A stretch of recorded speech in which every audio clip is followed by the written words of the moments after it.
It's Cookie Lab.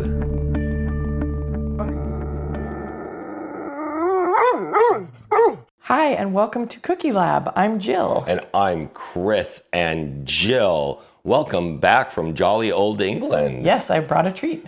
You did. Well, we send Jill off on many adventures. Yes, I was fortunate to travel to England. While I was there, tasted clotted cream. Are you familiar with clotted cream? I'm only familiar with it from Tales of Yore. Yes, it is old. So I made clotted cream cookies, and I'm here to tell you all about it. Is it you just let the cream go bad and it clots? No. No. No, it's a scientific process. Oh. Would you like me to tell you about it? Well, you can tell. Are we going to do science first? That will No. throw off everybody. I was going to do some history first. Yeah. Okay. Yeah, so clotted cream is believed to be around 2,000 years old. It is most known coming from Devon and Cornwall, England, which if you're looking at a map of England, the foot that's off to the southwest, that's Devon and Cornwall. And they say the folklore is that it was brought there by Phoenician traders who were in search of tin. So Phoenicia is like Syria, Lebanon. Because they had all of this clotted cream and they needed tins to put it in. What they had was buffalo milk, and their practice of clotting the cream was to make the buffalo milk last longer. Is it different than butter? Well, it is different than butter. Here, let me tell you how I made it. Okay. I poured a quart container of heavy cream into a glass Pyrex baking dish and put it in my oven at a low temperature, 170 degrees, for 12 hours overnight. Really? That's what you do. Okay. You heat it very slowly for a very long time. Yeah. You then take it out, let it cool off for a bit, and then put it in the refrigerator for 24 hours. And then when you take it out, there's this little more golden kind of skin on the top. You pull that off, that's your clotted cream, and you're left with some liquid whey. Oh, okay. So super easy, just time consuming. I guess so, but if you're a Phoenician, you have all the time in the world. I guess. While you're on the ships and the sun is baking. Maybe. And you take your buffalo milk and your Pyrex dish. I'm not really sure how they got buffaloes to get buffalo milk. Maybe they were water buffalo. I don't know. We have so much to investigate. Unanswered questions. On this. But you know what so, I think of, as you say, the Phoenicians. Have you ever been in I call it the ball ride at Epcot? Yes. And they take you through time, and there's a line that says, "We have the Phoenicians to thank for that." Okay. And so we have the Phoenicians now to thank for Phoenicians clotted to cream, thank for and clotted the cream. English who have mastered it. They have taken it over. There is, in Cornwall, there's a family called Rodda, R-O-D-D-A. They've been doing it since the mid-1800s, and at Christmas time, they produce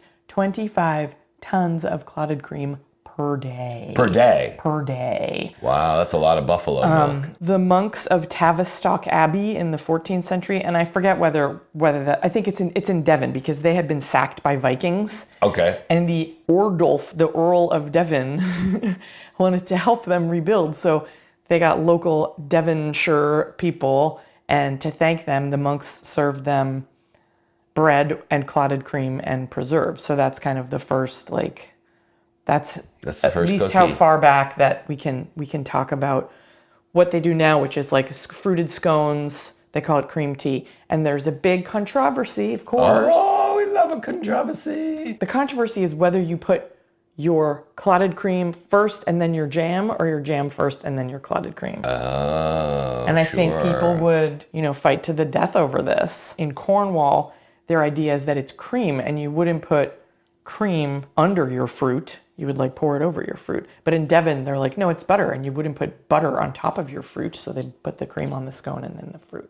The English have a lot of arguments over the proper order of things. They also have the argument over whether you put the cream into the already made tea, or you put your cream in first and then pour your tea in. And same with the tea bag, right? Whether you pour the boiling water over the tea bag, or whether you pour the boiling water and then put the tea. Yeah, there's lots of order. When I was there wasn't any It was all, How did you get anything done when you were there? it was just all, I was just eating clotted cream on scones and having a good time. Okay, and nobody stopped you and said, no, that's not the right way to do it. No. I made the cookies in the shape of our newest laboratory assistant. Oh, we have a new There's a new lab assistant. in the cookie lab. Yes. And he's yellow and his name is? Rocky. Hand me the cookies so we can show the viewers. Okay, these are This is one I've done up as an example. beautiful Labrador Retriever cookies. Why don't you hold it up to this camera? They have some myths about princesses marrying giants and princes, and so it's just become part of the lore. While we eat that, you can tell us all about that. So I don't know that much more about it. Should we taste the cookie first? No, I don't know that there's any. I mean, if you want to taste it and see if it's any different than any other kind of shortbread that I've made for you before. It smells like shortbread. It contains Butter. It's like shortbread, but also there's butter, but there's also clotted cream. 80 grams of clotted cream. That's a nice, delicate shortbread. It's very delicate. All the Rockies are breaking. And it's got some sugar on top of I it. put a little sugar on top of it. It's castor sugar. Is that related to castor oil? I don't think so. No. Where did you get the cookie recipe? Oh, from a Cornish woman's site, and this is so cute. When you roll out the dough, she said I should roll it out to a thickness of 2-pound coins stacked. That's Isn't perfect. that cute? I can't remember what it was called. Oh, all right, here we go.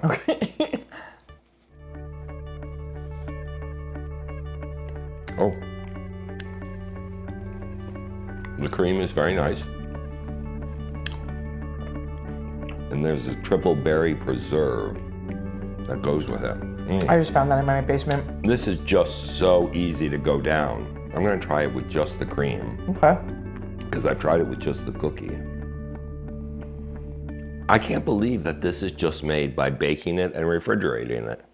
Yep. I bet there's amazing science that goes into it. Not It really. tastes like a very light butter. Basically, it is a controlled separation of the liquids and the fat. Okay. There's something called water activity, which I didn't know about. Water activity. It's the unit is lowercase AW, and it's a measure of the water content. I don't know why it's not called like what % water this is. Oh, okay. But most bacteria cannot grow at water activities lower than 0.91. I don't know what that means, what the scale is, what the water activity of clotted cream or milk is. But it is it's like in geology, sedimentation. It's a sedimentary process. The fat molecules are lighter than the water molecules. So you heat it, which encourages separation. And there's a Maillard reaction in there, so you get like a little bit of a nice flavor. And the yellowing. Yeah, so the top of it yellows, and the fat, since it's less dense, goes up. The water sinks, and then when it cools slowly, that yellowy part makes like kind of a crust. So how much fat do you think is in it? Okay, am I talking about a percentage of fat? Yeah. A percentage of fat. Because it's going to be fat and water and proteins, right? So of that, I would say it's less than 0.9% water. So it's less than 1% water.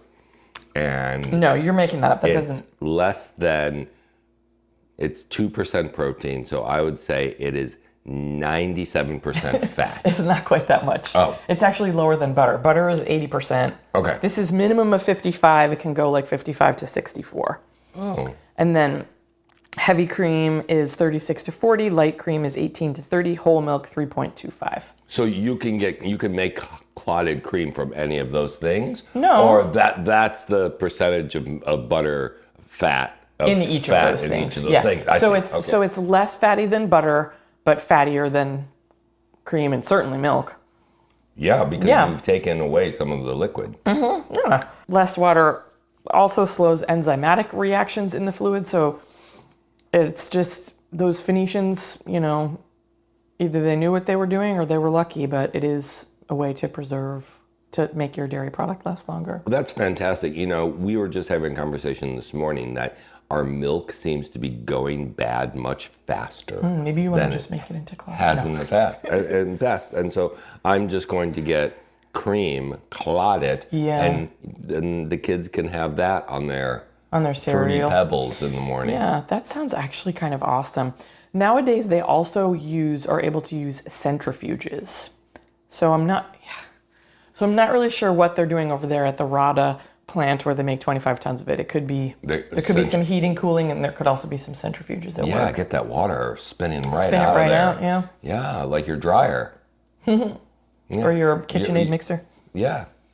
Oh, we love a good centrifuge. We should get one of those. Since we said centrifuge, Yeah. that's the end. That's the end. All right. Well, luckily, I have an entire bowl Of clotted cream. of clotted cream, and I am just going to willy-nilly dip my cookie Oh, that's into not a the bad clotted idea. cream. You I'll gotta give you hold it some- 'cause it breaks easily. Some more facts while we're wrapping up here. Oh, wow. It is mentioned as a key food for the hobbits in the Lord of the Rings books. Okay.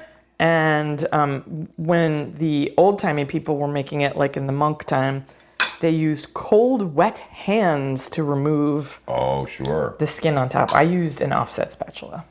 Do you want some jam? Sure. All right. Well, next week, What have we got next week? we've got more fruit coming your way. Love it. It's a fruity time of year. Yeah, well, it is. And cheers. Boop. See you next week. On Bye. Cookie Lab. Bye.